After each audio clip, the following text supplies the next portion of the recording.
Nos da mucho gusto recibir a todos ustedes que están sintonizando en este momento esta serie titulada Los Misterios de Dios, donde estamos profundizando y tratando de sacar de esta mina de piedras preciosas que es la Biblia, los tesoros escondidos.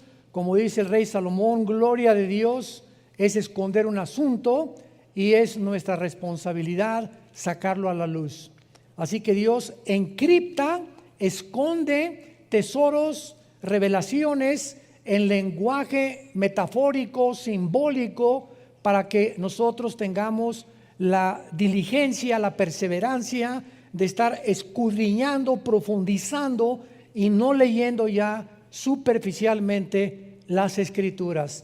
Y cuando de veras nos abocamos a una investigación profunda de la palabra de Dios, no, como dicen los jóvenes, no nos las vamos a acabar, nos vamos a sorprender, vamos a darle gracias a Dios, porque cada día un cristiano siempre tiene que decir: Dios mío, hoy me sorprendiste con esta cosa que ahora entiendo en la Biblia. Y si ya pasó una semana, 2 semanas que no te ha sorprendido con alguna iluminación que Dios te haya dado en tus devocionales de la Biblia, pues la sigues leyendo superficialmente. Vamos a ver ahora el misterio de la serpiente y de Jerusalén. Tal vez no terminemos y la próxima continuaremos, pero es importantísimo lo que vamos nosotros a descubrir. Abran sus Biblias en el capítulo 3 del libro del Génesis. Y antes de entrar en materia, recordemos que otra vez enfatizo, Dios ha encriptado. Dios ha escondido a través de símbolos, de metáforas y de números. Porque hay un lenguaje de Dios en la numerología de la Biblia que se llama gematría, con G de gárgara. Gematría es la rama de la teología que estudia la numerología bíblica. Y como de las 22 consonantes, porque el alfabeto hebreo tiene puras consonantes, no tiene vocales. De estas 22 consonantes que se forman el alfabeto hebreo, cada una de las vocales tiene un número. Es un ejemplo nada más que les voy a dar ahorita. Por ejemplo, la palabra embarazo en el hebreo tiene 2, 7, 5. Son 3 letras que forman la palabra embarazo en el hebreo. Y son los 275 días del embarazo de una mujer. Increíble. Esto no lo pudieron haber hecho los hombres. Y vemos que todo eso está encriptado. ¿Cómo es posible que exactamente estas palabras estén relacionadas con los 9 meses que tiene una mujer de embarazo? Entonces, esto es solamente un botón de muestra, como decimos. Génesis capítulo 1. En el principio Dios creó los cielos y la tierra. Bereshit ha Elohim asamayin aeretz. Son 7 en el hebreo, son 7 palabras, y la del medio es un menorá. 3 a la izquierda y 3 a la izquierda, y en medio el 7, que es Jesús. Porque 3 a la derecha y 3 a la izquierda del menorá es el número del hombre. Fuimos creados en el sexto día. Y cuando Jesús entra en nuestra vida, pasamos de la mundanalidad a la espiritualidad con Jesús. ¿Qué es lo que significa el menorá? Y es el símbolo de vida nueva para el mundo. Es un menorá, vida nueva para el mundo. Ustedes entienden por qué lo tenemos como símbolo también. Muy bien, estos solamente son botoncitos de muestra. para que de veras se agarren y digan: ah, caray, esto está sabroso, ¿verdad? Qué rico está el postre. Muy bien, de la misma manera que esto es claro en el Antiguo y el Nuevo Testamento, en el Nuevo Testamento llega Jesucristo y comienza a hablar en parábolas. ¿Qué son las parábolas? Son comparaciones de cosas terrenales con espirituales o viceversa. Entonces Jesús comienza su ministerio. El sembrador, Mateo 13, salió a sembrar y una semilla cayó junto al camino, otra en espinas, otra en rocas y la cuarta dio fruto. Y la gente que lo escuchaba, ¿qué fue lo que escuchó? La tierra, semilla, un sembrador, espinas y piedras. Y no encontraron más que, qué bonito cuento. Y entonces agarró a los discípulos, después de que la gente no entendía, los llamó aparte y les dijo: a ustedes, los que me siguen, les es dado de conocer los misterios de Dios. Y entonces, aparte a ello, les explica: el sembrador es el que siembra la palabra de Dios, la semilla es la Biblia. El terreno es el corazón del hombre, los de junto al camino son los que cuando viene el diablo y no le entienden, se vea la palabra, los de espinos, etcétera, etcétera. Y él, detrás de un supuesto cuento o una historia, escondió los misterios del reino de Dios, para que hasta los granjeros, hasta los rancheros, cualquier indígena, no importa que no haya de la primaria, puedan entender los misterios escondidos en la Biblia si tienen a Cristo como su Señor. Y así llegamos a Apocalipsis también, que son puros símbolos, que las 7 estrellas, los 7 espíritus, las 7 cabezas, las 10 cuernos, etcétera, etcétera. Y todos estos símbolos están escondidos, pero representan verdades en el Antiguo Testamento. Entonces yo quiero estudiar Apocalipsis, necesito estudiar Daniel, Ezequiel y Zacarías principalmente, que me interpretan los cuernos y las cabezas y las bestias del Apocalipsis, porque la Biblia no es de interpretación privada. Entonces, abriendo la Biblia, encontramos en el capítulo 2 y en el capítulo 3 del Génesis lenguajes encriptados. Génesis 3: la serpiente era astuta más que todos los animales del campo que Jehová Dios había hecho, la cual dijo a la mujer: con que Dios os ha dicho, no comáis de todo árbol del huerto. Inmediatamente, lo primero que discernimos es que no podía ser una serpiente, sino que el mismo Nuevo Testamento, 2 Corintios 11, 2 al 3, les dice Pablo: temo que como la serpiente con su astucia engañó a Eva, vuestros sentidos sean extraviados de la sincera fidelidad de Cristo. Apocalipsis 12, 8 y 9, el dragón, la serpiente antigua que se llama Satanás. Entonces vemos que lo que aparece como un animal en el capítulo 3 del Génesis, sabemos que no era un animal. Una serpiente no camina, una serpiente no habla, y más que nada, una serpiente no razona. Y cuando vemos que una serpiente le está hablando a Eva, sabemos que la diferencia entre los animales y los seres humanos es que nosotros fuimos creados, a diferencia de los animales, con conciencia de que hay un Dios y de que podemos tener comunión con Dios. Los animales no pueden tener conciencia de Dios, no tienen conciencia de Dios, ni tampoco Dios se comunica a ellos. Son guiados por instintos.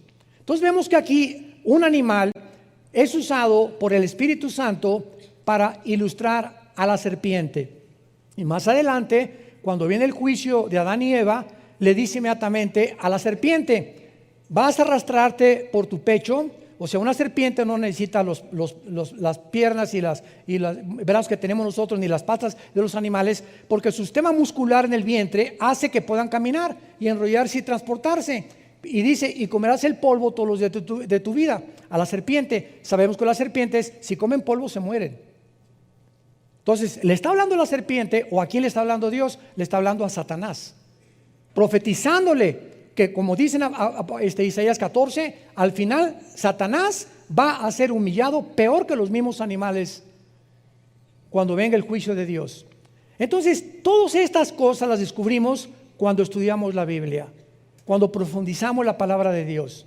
Entonces nos damos cuenta claramente por qué Dios esconde todo este lenguaje encriptado, para que aprendamos que el petróleo no se encuentra haciendo un pocito de 1 metro en mi jardín.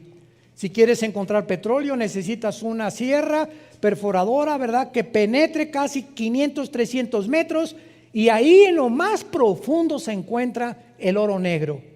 Los tesoros de la Biblia no se encuentran leyendo: Jesucito mío, mi Dios y su compañía, no me desampare noche en el día. Amén. Y ese es el devocional.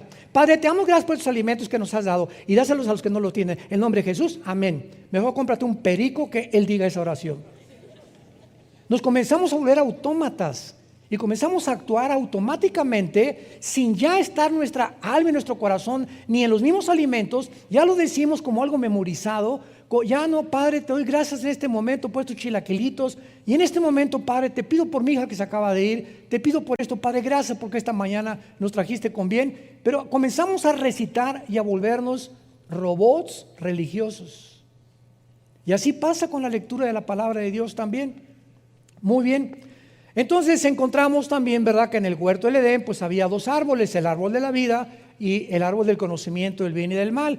Y la Biblia nos dice en todo lo demás, ¿quién es la vida?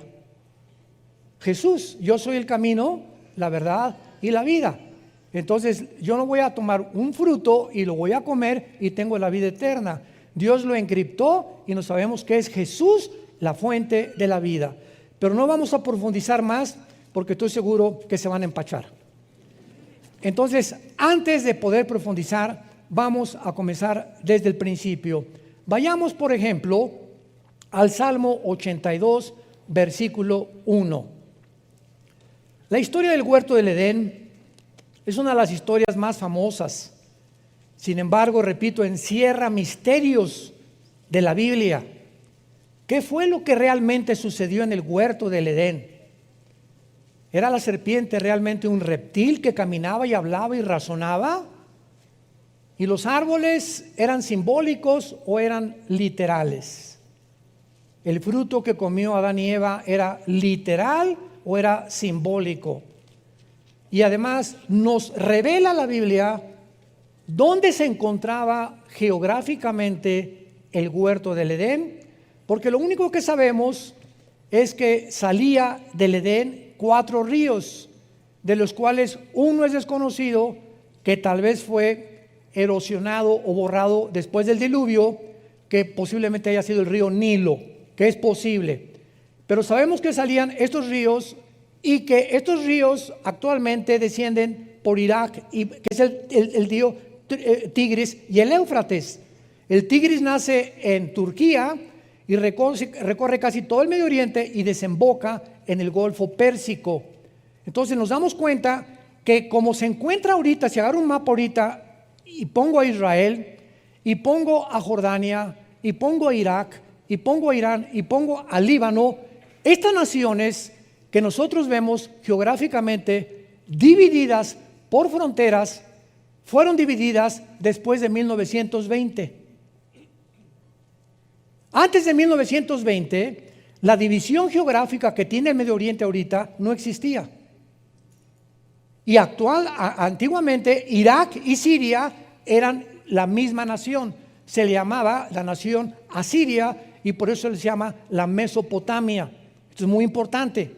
Llega 1922, los ingleses derrocan al imperio turco, al imperio otomano, que tenían el control del Medio Oriente. Los ingleses toman el control del Medio Oriente, viene la declaración Balfour de los ingleses, proporcionándoles a los judíos el derecho de regresar a la tierra, pero pasaron cientos de cosas que impidieron que regresaran, y entonces viene la Segunda Guerra Mundial. Hitler mata a 6 millones, y ante este espectáculo, ¿verdad?, nos damos cuenta que comienza el Medio Oriente a ser dividido, y todas las naciones que forman ahorita el Medio Oriente, de 1925 a 1950, 48, 50, fueron divididas por las Naciones Unidas. Entonces, cuando hablamos nosotros del jardín del Edén, que se encuentra cerca del Tigris y el Éufrates, se encontrará en Irak, pegadito con la frontera con Israel, o se encontrará en la ciudad de Jerusalén. ¿Qué nos dice la Biblia? ¿Dónde se encontraba el jardín del Edén? Porque en el jardín del Edén, escúchenme, fue el primer lugar donde Dios se comunica con el ser humano. El primer lugar geográfico donde Dios se comunica con el ser humano. Después se rompe la comunión del ser humano con Dios, ¿y qué hace Dios? Dice en Éxodo 25, versículo 8, que Dios les ordena construir el tabernáculo. ¿Para qué? Para que esta comunión que se había roto en el jardín del Edén continuara a través del tabernáculo en el lugar santísimo, donde Dios escogió para morar mientras peregrinaban en el desierto. Después desaparece el tabernáculo y entonces viene el templo de Salomón, que fue el que destruyó antes de Herodes. Herodes lo vuelve a reconstruir otra vez, pero Dios siempre está buscando la manera de tener comunión con nosotros. Y si Dios comenzó en Jerusalén, que posiblemente, vamos a verlo, que Jerusalén tenía el huerto de Getsemaní, lo más seguro que el jardín del Edén se encontraba en el huerto de Getsemaní. Era el lugar donde Dios se encontró con su Hijo y donde fue crucificado, donde comenzó la humanidad y la comunión con Dios. Dios regresará otra vez al mismo lugar a habitar en medio de nosotros. Por lo que podemos asegurar y adelantarnos que es posible, pero tenemos que mostrarlo bíblicamente, porque no es de interpretación privada, que posiblemente el huerto del Edén se encontraba en la ciudad de Jerusalén. Pero antes, más sorpresas. ¿Ya se abrocharon el cinturón? Bueno, Salmo 81. Vamos a ir con calma, porque si no, como dije, decía mi abuelita, te empachaste. ¿Qué es el empacho, verdad? Cuando comemos demasiado y la digestión no se hace posible. ¿Y qué pasa cuando de repente una verdad nos es revelada por el Espíritu Santo y yo no estoy preparado desde antes a comenzar en una orquesta, una sinfónica, hay la obertura? Viene lo del medio y viene un clímax, tan al final la novena sinfonía de Beethoven o la 10ª sinfonía de Beethoven, y viene el clímax. Imagínense que el director comenzara con el ¡pum! Con el clímax, no, ¿verdad?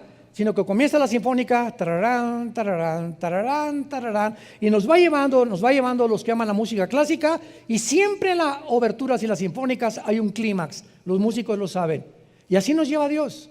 No nos lleva Dios y nos dice a un niño de 3 años, ¿cuánto es la raíz cuadrada de 27? Y el niño, ¿perdón? Apenas sabe multiplicar y dividir. Entonces, así es la Biblia.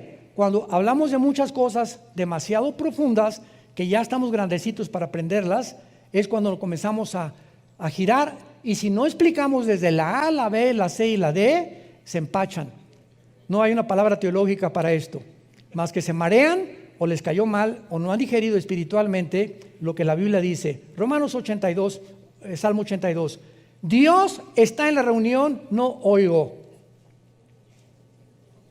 No oigo. No tengan temor, dicen, no le saque. ¿Está en la reunión de qué? ¿Nunca te has preguntado eso? ¿Cuáles dioses? ¿Qué acaso Jehová, Dios, Deuteronomio 6, del 8 al 10, Shema Yisrael, Adonai Eloheinu, Adonai Echad, oye Israel, el Señor Dios, Jehová tu Dios, uno es? ¿Qué no es uno Dios? ¿Quiénes son estos dioses que continuamente habla la Biblia? ¿Y cómo es posible que diga que Dios, porque apúntalo, la palabra Dios es Eloah, y cuando se le pone el I-N, Elohim, es plural? Entonces, aquí encontramos al Dios singular en medio de dioses. Y vamos a ver quiénes son estos dioses que la Biblia menciona, porque dice en medio de los dioses juzga, no dice juzgan. O sea, lo primero que encontramos es la palabra traducida a Dios o Dios es Elohim, que es una de las palabras más usadas en el Antiguo Testamento, porque en Éxodo 21:6 se traduce jueces. A muchos jueces se les decía dioses. Dioses paganos, Éxodo 18:11. A los ángeles muchas veces, Salmo 8 versículo 5 se tradujo Elohim, se les llama dioses. Y a hombres en Éxodo 7:1 le dijo Dios a Moisés, Aarón me será Dios ante Faraón. Muy bien, ahora vamos a entender esto. Cuando nosotros hablamos y decimos creo en Dios, no estamos diciendo nada, porque el diablo también cree. El diablo no es ateo. Una vez una señora me dijo, yo creo en Dios, y le pregunté inmediatamente, ¿en cuál? ¿Cómo que en cuál? Los hindúes tienen 6 millones de dioses. Los griegos tenían su mitología griega al dios Neptuno, al dios Zeus, etcétera, etcétera. Cuando me dice, creo en Dios, ¿qué me está diciendo la señora? Usemos la lógica elemental. Estoy creyendo, yo creo que hay algo superior. Nada, es lo único que me está diciendo. Algo superior. Ok, hay muchas cosas superiores que se les llaman dioses. En la Biblia, a los ángeles, a muchos demonios se les llaman dioses. A todas las criaturas divinas Debajo de Dios se les llama dioses. Y hay personas que se les llamaron Elohim también en el Antiguo Testamento. Ahora bien, este término Elohim se aplica también a los ángeles caídos, como a los ángeles obedientes. Y cuando Satanás tienta a Eva, ¿se acuerdan qué le dijo? Serán, pero está en plural. No dice serán como Dios. Ahí apúntalo, es Elohim. Serán como los dioses. O sea, Satanás dice, hay un mundo, una dimensión invisible en el universo de criaturas que Dios ha creado debajo de él, pero que están bajo el gobierno de Dios. Y todas esas criaturas se llaman dioses porque gobiernan o tienen autoridad espiritual. Entonces, lo que le estaba diciendo la serpiente o Satanás a Eva es: tú puedes tener un conocimiento de el que tenemos nosotros allá arriba en el cielo. Y cuando Adán y Eva supuestamente se comen el fruto prohibido, más adelante dice Dios en el capítulo 3, tratemos de impedir que regresen al huerto del Edén, porque si comen del huerto del Edén en estado caído, van a vivir eternamente. Entonces, cuando Dios los saca del huerto del Edén, hace en su misericordia, porque no podían vivir en pecado eternamente. Entonces fue una misericordia de Dios lo que hizo, pero Dios hace una cosa tremenda en Génesis 3, serán como nosotros, sabiendo el bien y el mal. Si ellos comen otra vez, serán como nosotros, sabiendo el bien y el mal. Fue una parte de la verdad que Satanás le dijo a Eva, mezclada con la mentira. Muy bien. Veamos en Deuteronomio capítulo 32, que cuando sacrificaron los mismos judíos que Dios les había prohibido, todas las estatuas y todos los ídolos que todas las culturas a través de la historia han levantado, se les llama dioses. El dios Tlaloc, tu padrino. El dios de los vientos, el dios Zeus. Al diablo se le conoce como un dios también. Entonces, cuando decimos Dios, ¿qué queramos decir? Un ser superior nada más. Entonces, cuando yo digo creo en Dios, no digo nada. Creo en Dios, el Padre de Jesucristo, mi Señor y Salvador. Ya estamos aterrizando. Es el único Dios vivo y verdadero. Los demás no tienen el poder que tiene el único Dios. Y su nombre no es Dios, es Yahweh, que es yo soy el que soy. Ese es el nombre de Dios. No es Pancho, no es Miguel, no es Dios. Él es el Dios y Padre de Jesucristo, o el Padre de Abraham, de Isaac y de Jacob. Así aterrizamos y nos ponemos exactamente en la atmósfera adecuada para poder realmente entender la Biblia y a quién le estamos orando. Porque hay mucha gente que ora, dice a Dios y le están orando al mismo diablo y a los mismos demonios. Lo vamos a comprobar. Deuteronomio 32, versículo 17. Dice Moisés, sacrificaron a los demonios y no a Dios. A dioses, o sea, a los demonios, se le está llamando dioses. A dioses que no habían conocido, a nuevos dioses, otra vez ponle ahí, es Elohim, venidos de cerca, que no habían temido nuestros padres. ¿Ya van avanzando? Ya van descubriendo que esa palabra Elohim no habla más que en plural de dioses, y Dios singular Eloa. Cuando es el in aumenta el plural en el hebreo. Entonces nos damos cuenta que cuando muchas personas se hincan delante de una estatua, de una virgen o de un santo, o nuestra hija Natalia, que acaba de casarse, se fueron a Bali en luna de miel. Me dice, papá, es el lugar más barato de México, de más que la Riviera Maya. En Bali, $100 diario con todo incluido en los hoteles, no te imaginas, pero está a casa allá donde nace el aire. Yo le digo, a mí no que me inviten, me aviento 18 horas en el avión y ¿para qué fui, verdad? Bueno, se fueron para allá y me decía, papá, no te imaginas la cantidad de templos que había por todos lados. Y diferentes estatuas, diferentes ídolos y las, ¿cómo se llama? Las que ponen arriba de las iglesias también. Y bueno, por todos lados, todos estos ídolos y todo Tlaloc y a todo lo que el mundo le llama dioses o implica algo con lo sobrenatural, son demonios. Detrás de esas construcciones que de alguna forma magnética atraen a esas personas a que los adoren. Entonces, al estarte inclinando detrás de una estatua, sin que tú lo sepas por tu ignorancia, estás adorando dioses espirituales, paganos, que la Biblia le llama demonios. Cuando la mujer samaritana se enfrentó con Cristo, ¿se acuerdan Juan 4? ¿Qué le dijo a la mujer samaritana? A ver, bueno, soy adúltera, parrandera y jugadora. Y tengo 5 maridos. Bien has dicho, y con el que vivía en Amaciato, pero era religiosa. Y a las 12 del día fue a sacar el agua porque las mujeres prostitutas no podían ir a la hora en que las mujeres decentes recogían el agua a las 8 a 10 de la mañana. Por eso se le encontró a las 12 del día. Y Cristo sabía y tenía una cita, Cristo, para encontrarse con esta mujer exactamente en esa hora donde las peores mujeres iban a recoger el agua, porque Él venía por las pecadoras, no venía por las que se creían sanas. Y la mujer le dijo samaritana a Jesús, es que mis padres adoraron en ese monte, y ustedes los judíos dicen que en Jerusalén. Era samaritana ella, peleados con los judíos. Y Cristo, que le contesta, mujer, la hora viene cuando ni acá, ni allá, ni allá, ni en ese templo, ni en esa iglesia, ni acá, ni musulmanes, ni hindúes, en ningún lado se encuentra la adoración, porque mi Padre es espíritu, y los que le adoran en espíritu y en verdad es necesario que le adoren.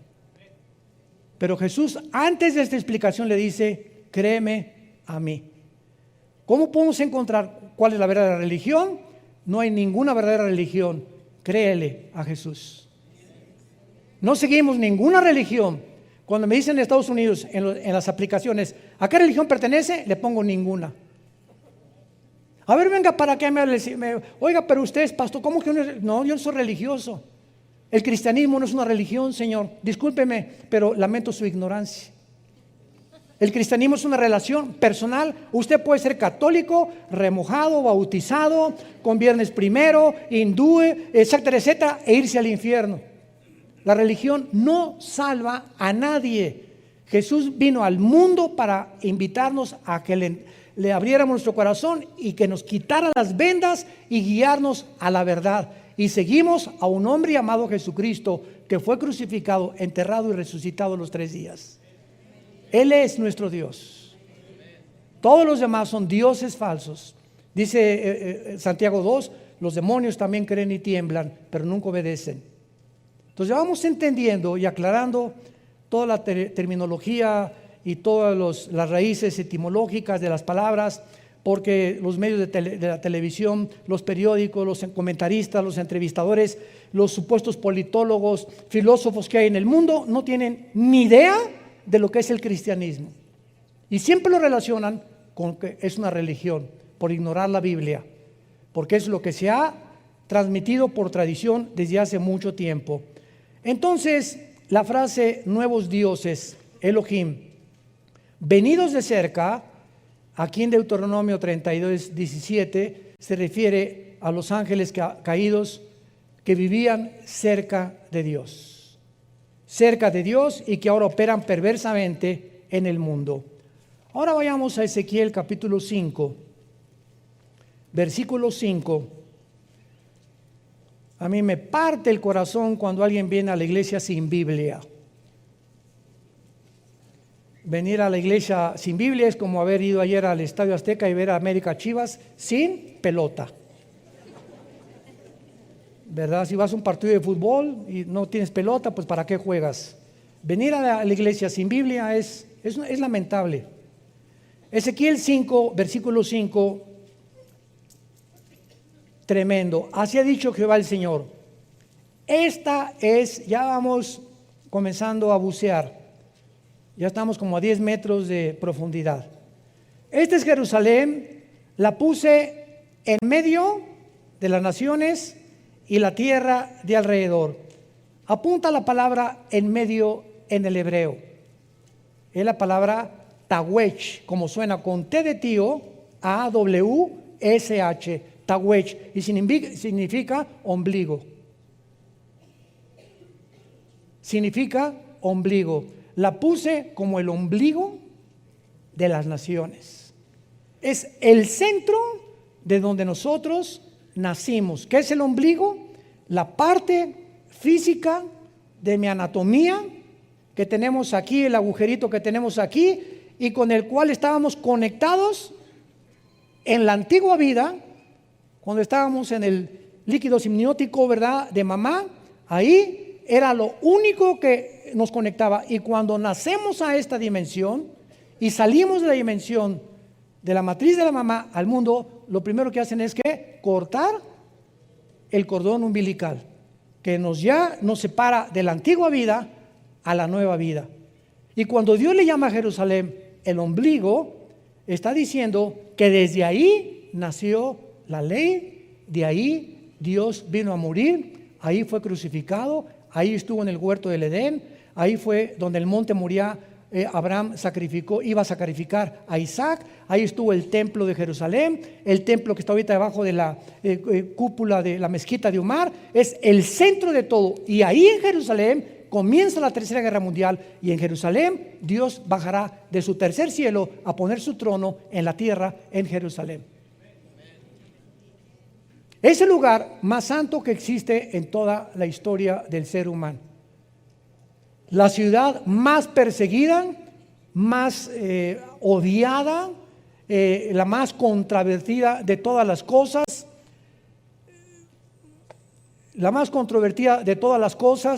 y la ciudad que está ahorita a punto de convertirse en la manzana de la discordia del mundo entero. Ahora vamos a comenzar a comprobar todas estas cosas. Otros han colocado el huerto del Edén en Israel, en el monte de Sión, y de acuerdo a la historia de los judíos y al lugar donde Dios creó a Satanás, fue en el Edén.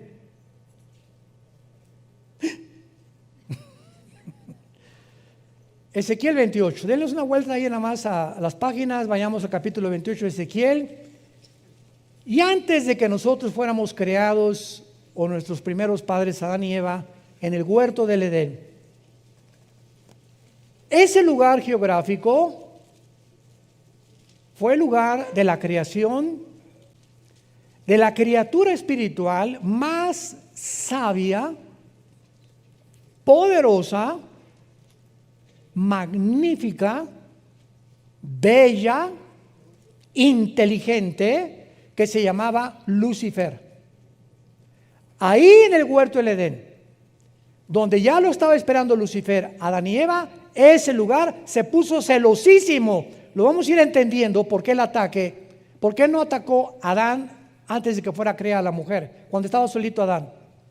¿Por qué cuando ya Dios saca a la mujer del hombre, es cuando Satanás se pone celoso y ataca a la mujer? Lo vamos a ver después.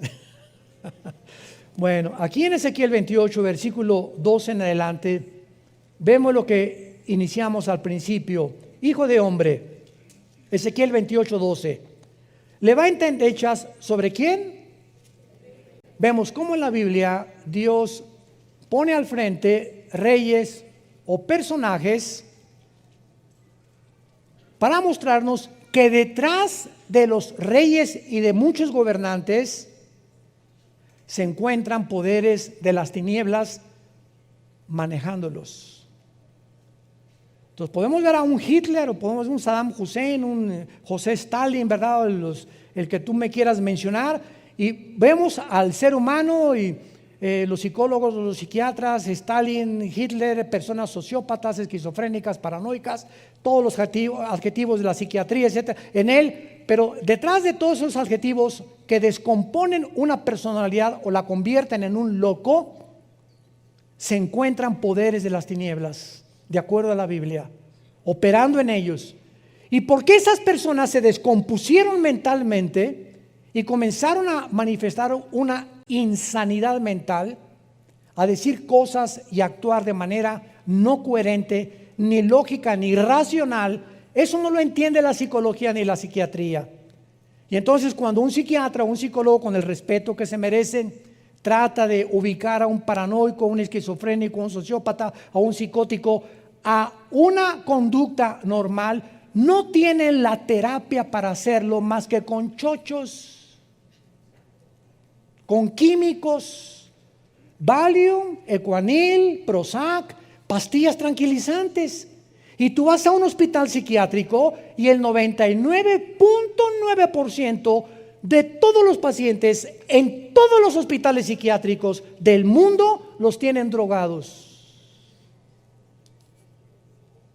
Los tienen que manejar con químicos para poder controlarlos. Porque la condición mental en la que ellos se encuentran no es una condición mental física, es una condición espiritual. Y cuando alguien llega a desvariar o a comenzar a tener una condición de insanidad mental, a decir cosas sin sentido, incoherencias, contradictorias, cuando comenzamos a tener actitudes, en la mañana soy una persona con mi esposa, con mis jefes soy otra persona, en la iglesia tengo cara de San Clodomiro, y en la noche con mis hijos soy otra persona. Hay hombres que tienen 4 personalidades en un día. Se le llama desórdenes múltiples de la personalidad. ¿Y saben ustedes de dónde vienen estos desórdenes? ¿Por qué la persona no es íntegra? Yo soy lo mismo, tengo que ser en la iglesia el mismo, con mi esposa lo mismo, con mis hijos lo mismo, en mi trabajo lo mismo. Es lo que se llama integridad. Y la desintegridad es cuando se desintegra la personalidad. Y cuando venimos a Cristo, Él trata de que seamos íntegros de una sola pieza, porque eso nos da estabilidad mental. Cuando tratas de aparentar o poner una cara que no eres, porque con tus amigos, ja, ja, ja, y esto y el otro, y zapata, y pásamela el tequila, el otro, llegas a la iglesia, santo, santo, santo.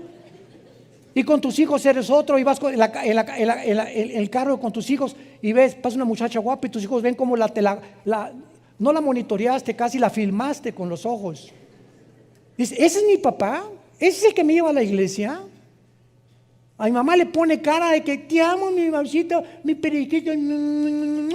Y relincha como caballo bien alimentado en Chapultepec por las muchachas. Te comienzas a desintegrar. Muy bien. Para no profundizar más, dice aquí en Ezequiel 28:12 que Dios le dice a Ezequiel que mire al rey de Tiro. Pero inmediatamente vemos lo que le dice Dios a Ezequiel que le diga al rey de Tiro: tú eras el sello de la perfección. Esto no puede ser literal. ¿Se dan cuenta cómo comenzamos a descubrir qué es literal y qué simbólico, es metafórico? No hay ningún rey de Tiro, ningún ser humano perfecto, más que Jesucristo. Tú eras el sello de la perfección, lleno de sabiduría y acabado de hermosura. Ya parecía que se parecía el rey de Tiro a Rambo. En Edén, en el huerto de Dios estuviste. Y en ese tiempo, Ezequiel, ya no existía el huerto de Dios ni el Edén. Conclusión, vamos bien. No está hablándole a un humano. Está hablándole a una entidad espiritual representado por un rey para podernos revelar de quién está hablando. Ahora acuérdense de una cosa. El huerto del Edén, Dios no creó, síganme con mucho cuidado, a Adán en el huerto del Edén.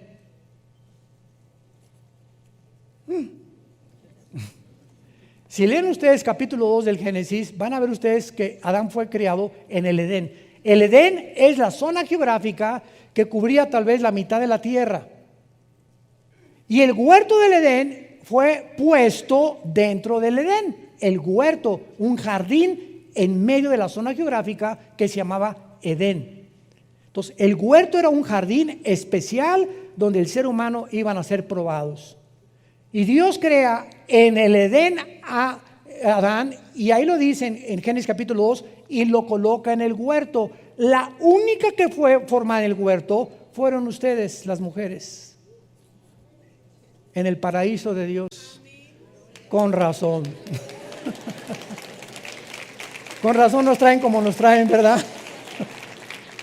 Hoy en la mañana se lo dije a mi esposita y me dijo, ay, qué bonita cosa me has dicho, con razón, ¿verdad? Le digo, con razón te amo tanto. Las mujeres fueron creadas en un paraíso, nosotros en el barro y en la tierra y en el lodo. Y ya que estábamos en Edén, de ahí fueron ustedes sacadas dentro de nosotros con otro cromosoma que nosotros no tenemos, que son los dos cromosomas X, y a Dios nos dejó el cromosoma Y genéticamente para hacernos completamente distintos. Pero esto es muy interesante, porque cuando venimos a la Biblia y encontramos en Edén, pero no solamente dice, sino que dice en el huerto de Dios, significa que no solamente estaba Lucifer en el Edén, sino que ahí estaba corroborando lo que Génesis 3 dice, en el huerto de Dios. La palabra huerto también se puede traducir como es la palabra Gan, G-A-N en el hebreo, Gan, y es jardín, también se puede traducir el jardín o el huerto de Dios. Pero vayamos más adelante. En Edén, en el huerto de Dios estuviste, está hablando de Lucifer. Ha sido la criatura, el querubín más perfecto, más sabio, más inteligente que Dios creó en el universo. Y vean lo que dice Dios, que Lucifer estaba vestido con piedras preciosas, cornerina, topacio, jaspe, crisólito, berilo, ónice, zafiro, carbunclo, esmeralda y oro. Cuando vemos las vestiduras del sumo sacerdote en el Antiguo Testamento, y cuando él entraba al lugar santísimo en el mes de septiembre, ahorita nos encontramos en el mes de septiembre, octubre, en Tishri, ahorita es Rosh Hashanah, para los judíos, que es la fiesta de las trompetas.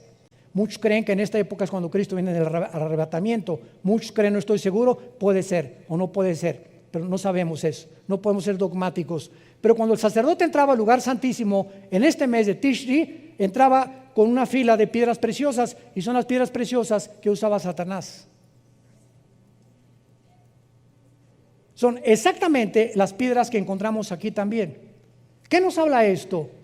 Que Satanás, antes de caer, no era su nombre. Satanás significa adversario, si lo quieres apuntar, en el hebreo Satán. La palabra diablo tampoco es su nombre. La palabra diabolos en el griego significa el que acusa o el que calumnia. Pero su nombre es Lucifer. Ese es el nombre de Satanás y del diablo, Lucifer. Los demás son títulos. Entonces, Lucifer, de acuerdo a la Biblia, era o ejercía una especie de sacerdocio en el cielo. Vamos a seguir leyendo.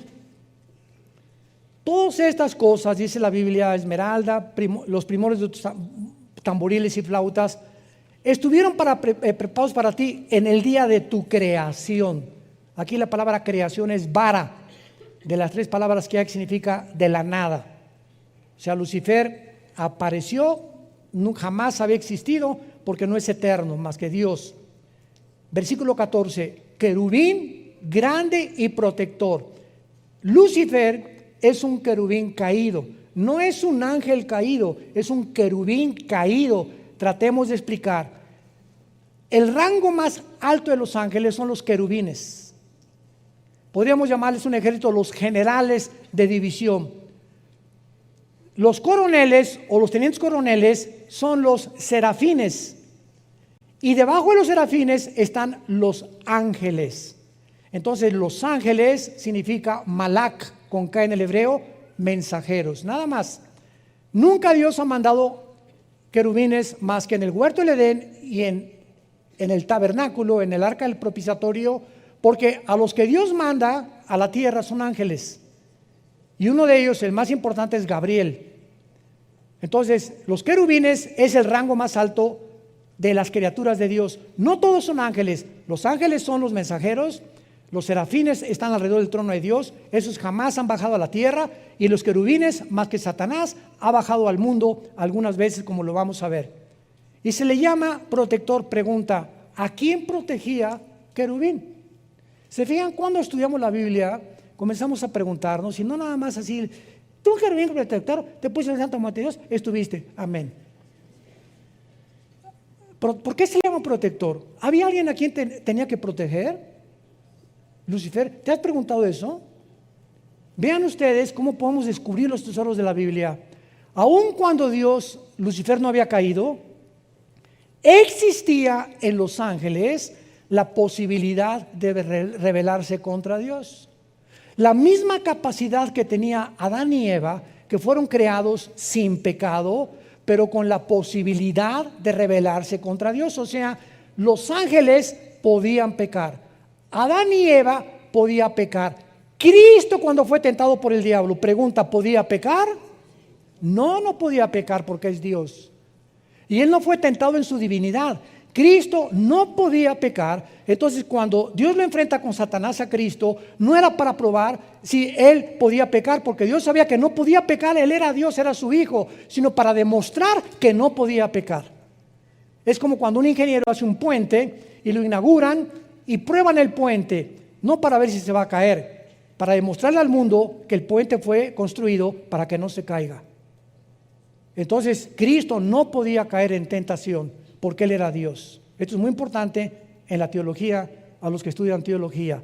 Entonces, Satanás sí podía caer, y Adán y Eva sí podían caer, y cayeron. Entonces, Lucifer estaba cuidando que cuando hubiera una rebelión en el cielo, él protegiera a Dios. Y al que Dios crea para que lo protejan y cuiden el reino de Dios en el cielo, es el primero que se rebela y inicia la rebelión en contra de su Creador. Ahora entendemos por qué dice la Biblia en 2 de Pedro que a los ángeles no los perdonó Dios. Yo recuerdo antes de ser cristiano, le platiqué a mi esposa también hace como una semana, que una de las cosas que más me impedían a mí ser cristianos es que a mí siempre me ha gustado pensar mucho y leer mucho desde niño. Y yo les preguntaba a los cristianos, a mi hermano y otros que me llegaron a Cristo después, ¿Dios es bueno? Sí. ¿Por qué no perdona a Satanás? ¿No es misericordioso Dios? ¿Por qué no lo perdona? Y no me contestaban. Y este hombre se llamaba Giovanni Papini. Es un libro que él escribió, Giovanni Papini, tratando de criticar y de juzgar así. ¿Y por qué, si Dios sabía que Lucifer se iba a rebelar, para qué lo creó? Y son preguntas que requieren respuestas y que las tenemos en la Biblia. Entonces, cuando Dios crea a los ángeles, no crea a una entidad espiritual o entidades robots. Tenían que tener la capacidad de elegir libremente. Y como ellos fueron creados cerca de Dios y vieron a Dios, a los que mucho se les da, mucho se les pide. Por haber vivido tan cerca de Dios, no los perdonó Dios. Los seres humanos, los cristianos, nunca, dice 1 de Pedro, hemos visto a Dios. Confiamos y creemos en aquel a quien hemos visto. Vivimos por fe. ¿Qué es la fe? La certeza de lo que se espera, la convicción de lo que no se ve. Si lo veo, ya no es fe. Si yo veo un paciente que se levanta en la silla de ruedas, voy a creer. No es cierto, porque la fe no es por la vista, la fe es por el oído. Romanos 10:17. Y entendemos por qué no perdonó Dios a los ángeles. Y cuando venga el infierno y el lago de fuego, ya no va a haber tampoco misericordia en el juicio final para los seres humanos, que Dios les brindó la oportunidad, como te la brinda en esta tarde, de venir a una cruz y que escojas la vida en lugar de la maldición, simplemente porque te encarcelaste en tu orgullo, en tus pecados, en tu dureza de tu corazón, y por ello serás responsable de las consecuencias de tus acciones y tus palabras en el día del juicio. Tú, querubín grande y protector, te puse en el santo monte de Dios. El santo monte de Dios es Jerusalén. Los rabinos judíos le llaman el monte del templo, porque Jerusalén está construida en una montaña. Cuando vayamos a Jerusalén el año que entra, vamos a ver todo eso geográficamente, con PowerPoint y todo. Va a ser un viaje maravilloso en junio del año pasado. Inscríbanse los que puedan ir desde ahorita. Va a ser un viaje, a lo mejor será el último que hagamos, no lo sabemos, ¿verdad? Pero es increíble cuando llegas a Jerusalén y aterrizas ahí en Tel Aviv, te bajas del avión, inmediatamente hay una atmósfera que no está ni en la Riviera Maya, ni en Acapulco, ni en Puerto Vallarta, ni en Bali, ni en Hawái, ni en ningún lado. Es una atmósfera que comienzas a sentir que estás en un lugar verdaderamente santo. Y aunque hay una religiosidad impresionante en Jerusalén, nos damos cuenta ahí cuando caminamos por la vía dolorosa, donde Cristo cargó la cruz, cuando llegamos al monte, donde fue enterrado Jesús, y al huerto de Getsemaní y todas cosas, sientes inmediatamente, de veras lloras. Hay una sensación en el aire que te hace llorar porque estamos conectados con Dios. Y toda la demás gente que llega y todas las demás religiones como si nada, como fueran a Cancún, a Acapulco, o a Tasco, o a San Miguel Allende. Pero cuando eres hijo de Dios y estamos conectados con la dimensión espiritual de Dios, todo nos afecta porque sentimos inmediatamente que Dios nos está hablando en cada lugar donde vayamos a ir. Lo más importante de esto, para terminar, dice aquí en Ezequiel 28, y lo vamos a dejar de tarea para la próxima clase. Dice en el versículo 17, el pecado de Lucifer: se enalteció tu corazón a causa de tu hermosura, corrompiste tu sabiduría a causa de tu esplendor, te arrojaré por tierra, delante de los reyes te pondré para que miren en ti. Por favor, pongan atención, versículo 18, con la multitud de tus maldades y con la iniquidad de tus contrataciones. La palabra reculá en el hebreo, que se tradujo contrataciones, es comercio o tráfico. Aguántense. Traficaste, profanaste, y esta palabra chalal, C-H-A-L-A-L, chalal, significa violar. Y se usa en el Antiguo Testamento sexualmente. Traficaste y violaste. ¿Qué violó Satanás ahí arriba, Lucifer? ¿Con quién traficó? ¿Es posible que haya un tipo de reproducción de los ángeles? ¿Por qué dice en Génesis capítulo 3:15, tu semilla? Le está hablando a Satanás, tu esperma, la palabra ser en el hebreo es esperma, tu semilla estará en enemistado contra la semilla de la mujer. Y nace Caín, y Caín no aparece en la genealogía de Lucas ni de Mateo como hijo de Adán. Desaparece el mapa Caín. ¿Habrá sido realmente, como dice 1 Juan 3, era hijo del maligno? Caín, de alguna manera traía la semilla de él. Y nuestra naturaleza que heredamos pecaminosa, ¿de dónde vino? Porque se transmite genéticamente por la sangre del pecado. Cuando nace un niño, no le dice Dios, ahora póngale pecado. No, los padres transmiten a sus hijos. Los 23 cromosomas míos y los de mi esposa forman el cigote, 46 cromosomas, y ahí está el ser humano completito y bien pecadorcito. Como dice David en el Salmo 51, en pecado me engendró mi mamá. Entonces, cuando comenzamos a profundizar todo esto, nos damos cuenta que en Génesis 6 los ángeles se metieron con las mujeres y produjeron gigantes. ¿Qué pasó en Génesis 6? ¿Alguna problema o algún experimento genético que hicieron con las mujeres? Y Judas, antes de Apocalipsis, la epístola de Judas dice que los ángeles, igual que los sodomitas, se fueron en pecados fornicando, igual que los sodomitas. Fornicando los ángeles. Oiga, hermano, pero acuérdense de Mateo 22. ¿Qué dice Mateo 22?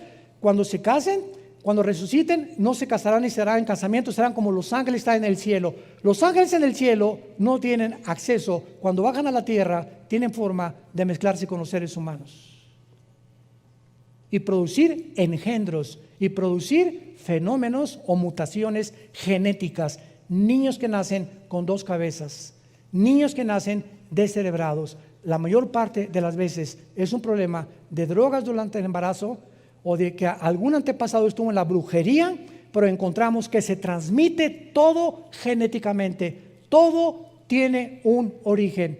El origen de los árboles, ¿qué es? una semilla. Ese árbol inmenso estaba concentrado, el volumen de eso en una semilla. Nosotros, ¿cuál fue nuestro origen? Un esperma de mi papá. En un esperma de mi papá, el óvulo de mi mamá, ahí se juntaron, ahí estabas tú y ahí estaba yo. Y míranos ahora. Cerebro, orejas, oídos, páncreas, hígado, sistema cardiovascular, gastrointestinal, piel, millones de células, de cromosomas, etcétera, etcétera. Todo en una semilla. Seguiremos estudiando. Te damos gracias, Señor, por tu palabra.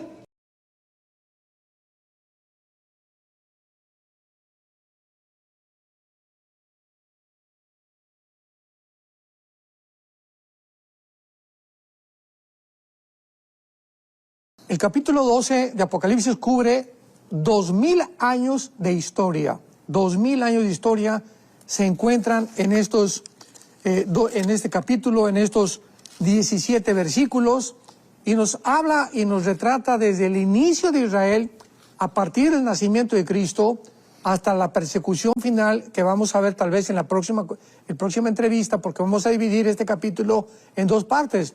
No podríamos cubrirlo rápido, pero es tan profundo como tú dices, que es importante tener tiempo para poder hacerlo de una forma dividida. Entonces vamos a cubrir los primeros 5 o 6 versículos en esta mañana. Y es importante que sepamos, ¿verdad?, que comienza el capítulo con 2 señales. En primer lugar, la palabra señal, semellón, con S de Samuel, en el griego, implica algo que apunta hacia una dirección. Si yo voy manejando y veo una señal, una flecha que indica esto, implica que la dirección va de atrás hacia adelante, no en sentido contrario. Me está apuntando la dirección. Cuando yo llego a una calle donde las flechas, una es para acá y otra es para acá, me están determinando la forma en la que yo debo de conducir la dirección de mi vehículo. Entonces, cuando la Biblia habla de señales, por ejemplo, los milagros de Cristo en el capítulo 2 de Juan, las bodas de Canaán, fue la primera señal donde apuntaba la Biblia hacia dónde era Jesucristo, hacia dónde iba a dirigir Jesucristo y quién era la persona de Jesucristo con sus milagros maravillosos que hizo. Entonces, la señal en el cielo que aparece aquí de una mujer vestida del sol con la luna debajo de sus pies y con sobre una corona de 2 estrellas, está apuntando a una señal. ¿De qué cosa? En primer lugar, esta señal de esta mujer está en el cielo, no está en la tierra. ¿Por qué?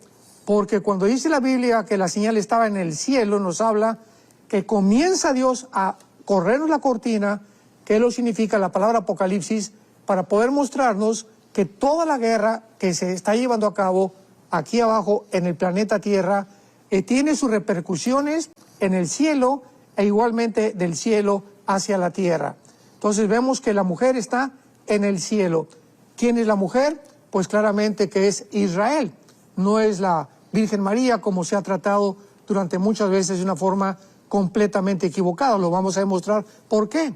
Y vemos nosotros que tenemos que recurrir ahora al principio de la Biblia, al capítulo 37 del Génesis, para ver exactamente que esta visión de esta mujer, de este sol, de esta luna y las estrellas, es la misma que tuvo José cuando él le comentó este sueño a sus hermanos. Dice Génesis 37, versículo 9. La Biblia no es de interpretación privada y vamos a ver que la misma Biblia nos interpreta quién es esta mujer y qué simboliza lo que está a continuación. Dice Génesis 37, versículo 9.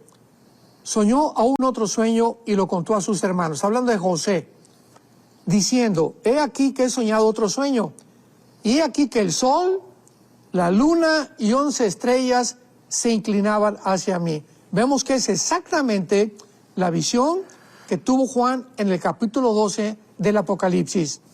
Y lo contó a su padre y a sus hermanos, y su padre le reprendió y le dijo, ¿qué sueño es este que soñaste? ¿Acaso vendremos yo y tu madre y tus hermanos a postrarnos en tierra ante ti?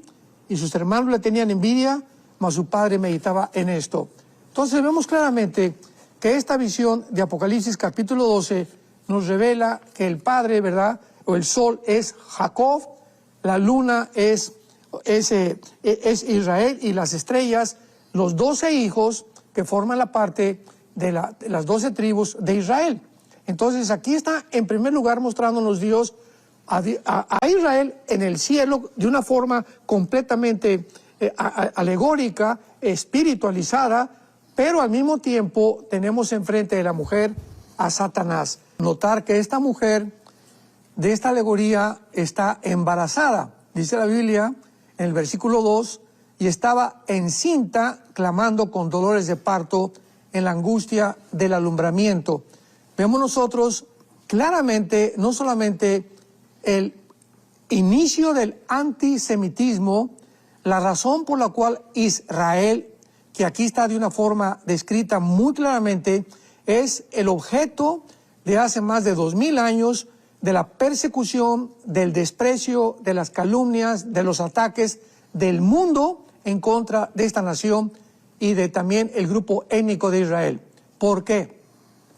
Veamos en Isaías capítulo 66, versículo 8, la respuesta. ¿Por qué está embarazada esta nación? ¿O por qué está embarazada, en este caso, la mujer representando a Israel? Nos responde Isaías 66, versículo 8, y dice así: ¿quién oyó cosa semejante? ¿Quién vio tal cosa? ¿Concebirá la tierra en un día? ¿Nacerá una nación de una vez? Pues en cuanto Sión estuvo de parto, Sión es Israel, dio a luz a sus hijos. Entonces, vemos cómo 700 años antes de que Juan tuviera esta visión, el profeta Isaías se había adelantado a Juan. Juan venía a completar el cuadro, la pintura que había comenzado a pintar los profetas del Antiguo Testamento, principalmente Daniel, y el Apocalipsis es los pincelados finales, o las pinceladas finales del apóstol Juan. Entonces, aquí nos muestra claramente que es de Israel de donde nació el Mesías. Esta mujer representa a Israel, estaba embarazada. ¿Quién va a nacer? Va a nacer el Mesías. Y lo podemos ver en diferentes versículos de la palabra de Dios. Por ejemplo, dice en Juan 4:22, Cristo, la salvación es de los judíos. En Isaías capítulo 54 encontramos también otro versículo muy claramente que nos muestra de dónde viene precisamente la salvación de Dios, de Israel. Así que en Miqueas dice la Biblia: Belén Éfrata, para ser la más pequeña de las aldeas de Judá, de ti vendrá el que será el Señor en Israel. Entonces vemos cómo toda la Biblia, juntamos las piezas de rompecabezas y podemos armar un cuadro un poco más claro para que podamos entender. Porque lo que se necesita aquí es entendimiento. Y el entendimiento nos lo da la misma palabra de Dios. Entonces, el hecho de que Cristo haya nacido de Israel es el simple hecho por el cual el dragón, Satanás, desde el momento en que iba a nacer Cristo, como lo retrata aquí el capítulo 12 de Apocalipsis, apareció otra señal en el cielo, un gran dragón escarlata que tenía 7 cabezas, 10 cuernos y en su cabeza 7 diademas. El dragón está enfrente de la mujer. La mujer es Israel. El diablo está esperando para impedir que nazca el Mesías. ¿Por qué? ¿Qué conocimiento tenía el diablo para poder comenzar a atacar a Cristo desde que nació? Al caso que José y María tuvieron que huir a Egipto cuando vino la persecución, luego Herodes quiso matar a todos los niños, es porque en Génesis 3:15, la primera o el protoevangelio de Dios nos lo muestra muy claramente. La semilla de la mujer iba a destruir en la cabeza a la semilla de Satanás, y la semilla de Satanás iba a herir en el calcañar o en el talón a la persona o a la semilla de la mujer. Entonces, este hecho de que desde el principio del nacimiento de Cristo ya haya Satanás tratado de destruir a Israel, nos explica por qué el antisemitismo. ¿Qué es el antisemitismo? Bueno, pues es el odio, ¿verdad?, a la semilla. La palabra semilla viene de la palabra sera en el hebreo. Entonces, cuando vemos nosotros una descendencia donde Satanás ha continuado continuamente de impedir que naciera el Mesías, no lo pudo impedir, al contrario, resucitó el Mesías y se asustó más Satanás, pues ahora se viene con más fuerza en el siglo XXI, porque nos encontramos, somos la generación de la higuera, ya lo hemos dicho varias veces, estamos tal vez en la última generación, y el ataque de Satanás contra Israel será más ardiente, más intenso, más fuerte, más sangriento, más cruel. ¿Por qué? Porque, vuelvo a repetir, ahora él está impidiendo que Cristo venga por segunda vez a establecer su reino, y sabe que va a ser en Jerusalén. Es lo único que sabe. No sabe el tiempo exacto, pero esta es la razón principal del odio de contra los judíos de parte de Satanás. Dice el versículo 3 que otra señal aparece en el cielo, ¿verdad? Porque, repito, la guerra, lo primero que el Espíritu Santo nos quiere mostrar es que la guerra tenemos que entenderlo nosotros aquí abajo en la tierra. No tenemos lucha contra sangre ni carne, sino contra potestades, principados, huestes espirituales de maldad, Efesios 6:12. Si no entendemos los cristianos que todo lo que se desarrolla aquí en el mundo es una repercusión de lo que está sucediendo en el cielo, vamos a tener que ocuparnos más en la oración. Vamos a preocuparnos más en orar que en estar buscando soluciones cívicas o soluciones ecológicas o soluciones climáticas, porque, repito, es a través de la oración a través de lo cual podemos nosotros cambiar muchas cosas aquí en el mundo. Entonces, vamos a entender por qué dice la Biblia que esta señal que aparece en el cielo es un dragón escarlata. ¿Y cómo se describe a Satanás? Esto fue escrito, repito, hace 2000 años, con 7 cabezas y con 10 cuernos. ¿Qué representan estas 7 cabezas? Los 7 imperios que desde el principio de la humanidad Satanás ha usado para tratar de destruir a Israel. O sea, esto va antes de Jesucristo. El capítulo 12 es de hace 2000 años hacia acá, pero aquí el Espíritu Santo nos introduce a los imperios que antes de Cristo ya habían tratado de destruir Israel. ¿Cuáles fueron estos 7 imperios que han tratado a través de la historia de destruir Israel? En primer lugar tenemos al imperio egipcio, el imperio asirio, el imperio babilónico, el imperio medo-persa, el imperio griego y el imperio romano, que fue el 6º. ¿Por qué habla aquí de 7 cabezas? Bueno, porque si leemos Apocalipsis 17, falta el 7º imperio, que serán las 10 naciones que van a formar una organización para, antes de que el anticristo surja, unir al mundo bajo un solo gobierno. Este gobierno tiene que estar antes de que surja Cristo.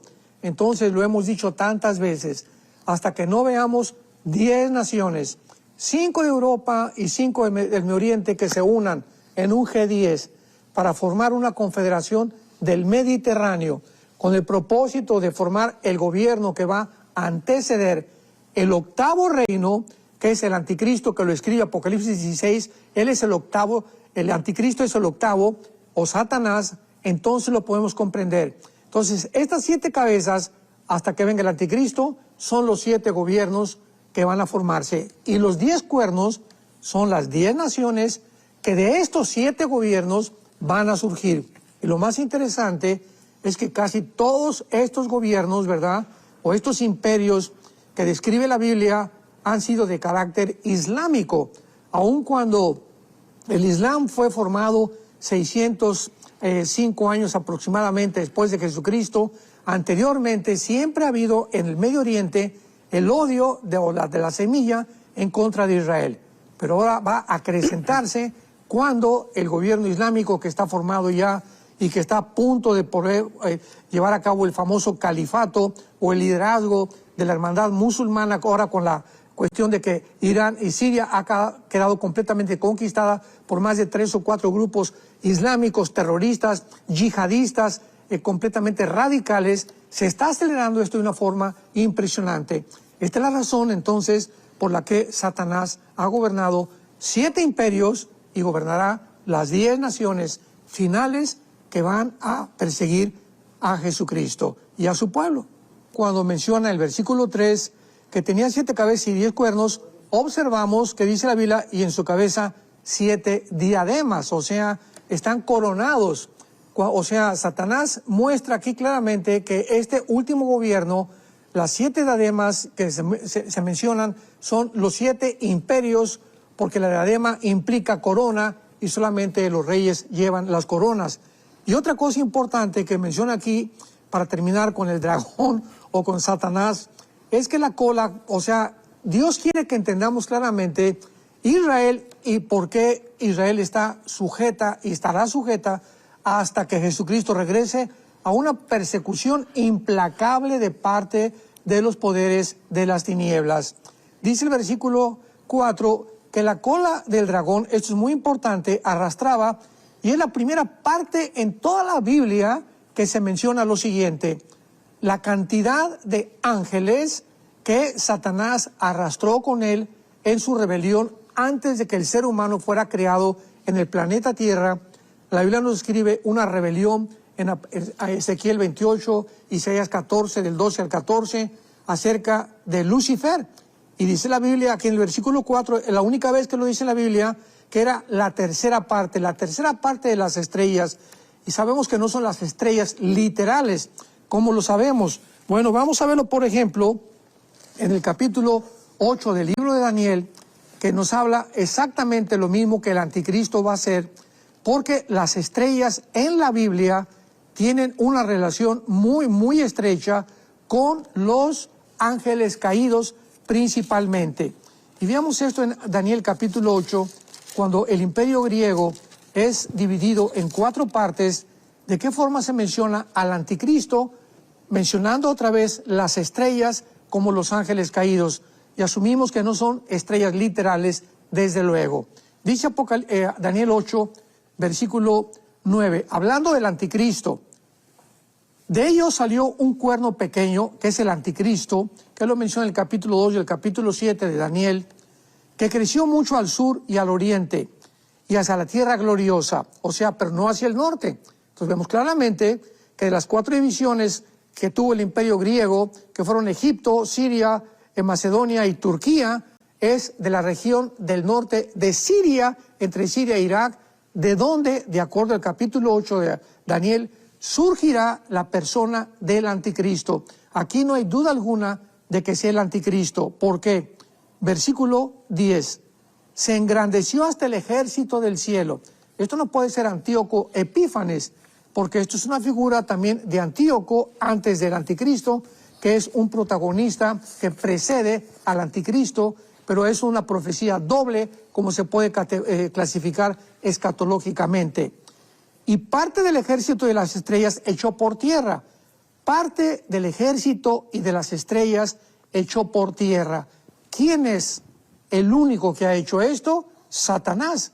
Lo corrobora Apocalipsis capítulo 12. Entonces, al describir esto en un pasaje donde hay una división del imperio griego, nos está tratando el Espíritu Santo de poder hacernos entender de qué región geográfica va a surgir el anticristo. Entonces el anticristo no va a surgir de la Europa oriental o de la Europa occidental, porque Europa se divide en el norte de África y en el Medio Oriente. El antiguo imperio romano se dividió en Europa, el norte de África y el Medio Oriente. Entonces el anticristo va a surgir de la Europa o el antiguo imperio romano del Oriente, que es realmente encabezado por Turquía.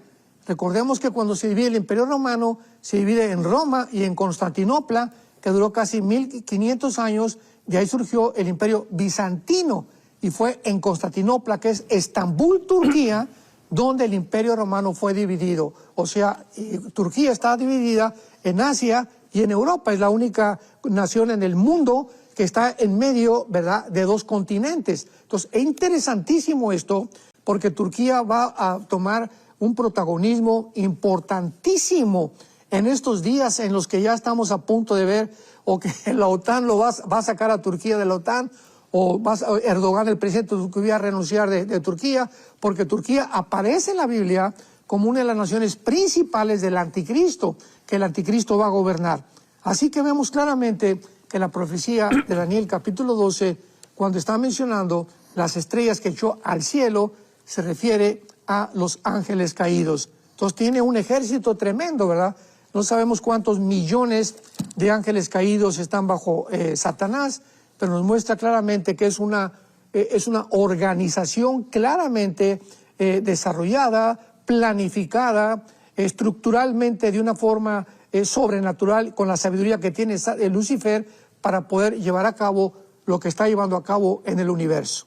Si consideramos y podemos entender que ha usado los imperios, o sea, Satanás se puede aparecer en la tierra, ¿verdad? Y los ángeles pueden aparecerse y físicamente destruir soldados, ejércitos, etcétera, etcétera, pero no se lleva así.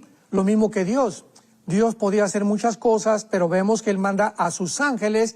Todo el libro de Apocalipsis son los ángeles trabajando de parte de Dios. Dicen los salmos que los ángeles obedecen la voz del decreto del Dios soberano del universo. Entonces, de la misma forma, Satanás emplea a sus ángeles caídos y emplea a sus demonios. Esto es importante, los ángeles caídos no son los demonios, ni los demonios son ángeles caídos, son dos entidades completamente diferentes. Los ángeles caídos no han perdido sus cuerpos, se pueden materializar. Dice Hebreos capítulo 13 que muchas veces, sin saberlo, hemos hospedado ángeles, como aparecieron en Apocalipsis, en Génesis capítulo 18, caminando con Cristo y entrando a Sodoma y Gomorra, con la forma física, humana de nosotros. Entonces los ángeles pueden tomar forma humana, pero esto se llevará a cabo hasta el final en la gran tribulación. Entonces, considerando esto, que Satanás ha usado siempre los gobiernos, tenemos que entender algo. Satanás pregunta, ¿continuará usando los gobiernos para lograr su fin y para lograr exactamente su propuesta, su objetivo, que es la destrucción de Israel? Y claro que acabar con todo lo que sea la creación de Dios. La respuesta es sí, y nos las da Apocalipsis capítulo 16. ¿Por qué tenemos que ver esto con muchísima atención? Porque es la razón por la cual Pablo, en 1 Timoteo capítulo 2, nos pide que oremos por los líderes, por los gobernantes. Y creo que hay muy pocas iglesias en el mundo que tienen reuniones de oración orando por su presidente. Ya sea bueno o ya sea malo el presidente, ya sea de izquierda o ya sea de derecha, tenemos que orar por ellos, porque es la forma en la que Dios ha diseñado, ha determinado para que podamos nosotros creerlo y que, como dice Santiago capítulo 4, Elías oró y se cerró el cielo por 3 años y medio, y la oración del justo puede mucho. Dios nos está implicando qué poderosa es la oración, pero tenemos tan poca confianza en lo que podemos nosotros lograr a través de la oración. Y dice, por ejemplo, aquí en Apocalipsis capítulo, estábamos viendo el capítulo 13, donde surge el anticristo, que va a poder determinar exactamente qué es lo que va a hacer, porque va a ser adorado por el mundo, va a comenzar la persecución, va a tener a un aliado que se llama el falso profeta, que es el que va a ser el ministro de propaganda. El falso profeta es el que va a hacer que realmente podamos nosotros entender que va a poner las marcas del anticristo, no el anticristo. Va a ser el falso profeta el que va a mandar marcar a la gente. Pero en el capítulo 16 de Apocalipsis vemos la guerra del Armagedón, la acción del mundo espiritual que ya ha comenzado y que culminará en la Tercera Guerra Mundial. Versículo 14. Veamos el versículo 13 para entenderlo. Vi salir de la boca del dragón y de la boca de la bestia y del falso profeta 3 espíritus inmundos a manera de ranas. Son espíritus de demonios, no de ángeles caídos, de demonios, que hacen señales y van, escuchemos, a los reyes de la tierra, a los líderes, a los presidentes de todas las naciones, a los dictadores, a los zares, a todos aquellos que tienen a cargo el liderazgo de una nación, van a ser completamente atacados por los espíritus de demonios en los tiempos en que estamos viviendo. Yo hace 2 o 3 días le comentaba a Marta, mi esposa, que yo estoy convencido que este ataque, esta invasión, esta posesión demoníaca ya se está llevando a cabo actualmente en el mundo. ¿Cómo podemos nosotros deducirlo? Simplemente, cuando tú escuchas ya los discursos de algunos líderes, me reservo el nombre, de muchas naciones, la forma como se expresan, la forma como se conducen, sus ideas son completamente locas ya. Y es una psicopatía impresionante que dices, ¿cómo puede este hombre estar gobernando esta nación? Pero es un loco, ¿verdad? Pero es que estamos en manos de locos. Y esta locura, ¿quién la está produciendo? Los demonios, sin que ellos lo sepan. Y nosotros, al saberlo, ¿qué nos queda? Orar por ellos. Tenemos que entender eso. Tenemos que ser hombres, mujeres de oración, que tener reuniones de oración cada vez más y más amplias en nuestras iglesias, convocar a los cristianos antes de cada prédica, que los pastores podamos dar una oración por nuestro líder, por nuestro gobernante, repito, sea el que sea, para que pueda Dios actuar.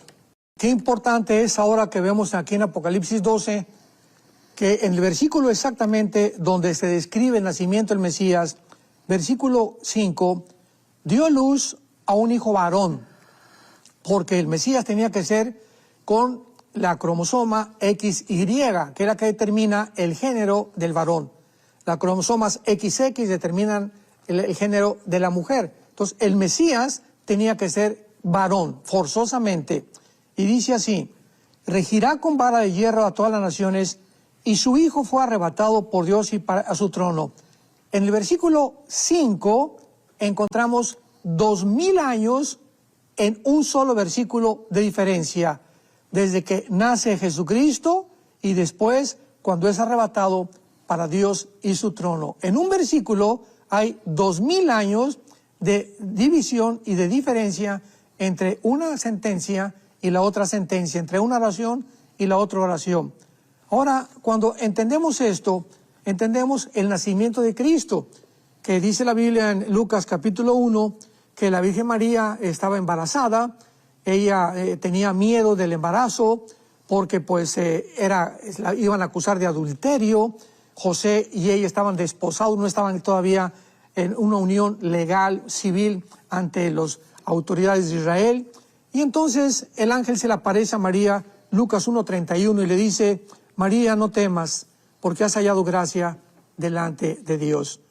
Ahora vas a concebir y darás a un hijo y llamarás su nombre Jesús. Es el ángel el que le pone el nombre a Jesucristo. No fue José ni María. Le pondrás Yeshua, que se traduce Jesús en el latín, ¿verdad? O Yesui, que significa el Salvador. Será grande, llamado Hijo del Altísimo. El Señor Dios le dará el trono de David y su padre, lo que Apocalipsis 12 corrobora Juan claramente. Y fue arrebatado para el trono de su padre. Y reinará sobre la casa de Jacob, y esto es claro que su reino no tendrá fin. Otra vez el ángel le dice, van a nacer, y te describo qué va a ser cuando nazca y qué va a ser cuando termine. Describe otra vez todo el reinado de los 2000 años de iglesia, y aparte el milenio o el reino mesiánico que le corresponde a Jesucristo reinar junto con el rey David, porque David estará junto con Cristo en Jerusalén, y Ezequiel capítulo 37 reinando. Entonces es maravilloso que podamos entender nosotros en 5 versículos el nacimiento de Israel. ¿Por qué el antisemitismo? ¿Por qué el odio de Satanás en contra de Israel? ¿Qué es lo que ha hecho Satanás durante todos estos tiempos, desde el principio de los imperios? ¿De qué forma Satanás opera con una tercera parte de sus ángeles? ¿De qué forma Jesucristo nació? ¿Por qué nació a través de Israel? ¿Por qué es esto? Y esto es importante porque hay otra versión que están circulando de que Cristo fue palestino, ¿verdad? O sea, por el amor de Dios. Y esto lo dijo el Papa Francisco hace poco, que esto es del dominio público, que Jesucristo fue palestino por el amor de Dios. La Biblia dice, la salvación viene por los judíos, ¿dónde fue palestino? La palabra palestino no existe. Tampoco existe ningún Estado palestino, ni jamás ha existido un Estado palestino. Palestino es la persona que se adjudicó el nombre porque el emperador romano Adriano le puso ese nombre a Israel tratando de borrar el nombre de Israel. Entonces, cuando llegaron en el 48 los judíos a la tierra de Israel, no eran palestinos, ni había Palestina tampoco. Palestina era el nombre que le cambiaron a Israel. Entonces, había árabes, y cuando esos árabes, en el 2005-2007, les dio un permiso de poder pasarse ya a Gaza para que pudieran vivir en paz, y no quisieron, se adjudicaron el nombre de palestino, porque la palabra realmente es filisteos. los que ocuparon en la zona geográfica de la Gaza actualmente fueron los filisteos, pero no hay tal cosa como palestino. Cuando una persona dice palestino, por el amor de Dios, eso no existe. Esto es algo completamente inventado. Así que son árabes palestinos, pero no existe la palabra palestino. Esto es importante también porque cuando conocemos la Biblia la podemos defender.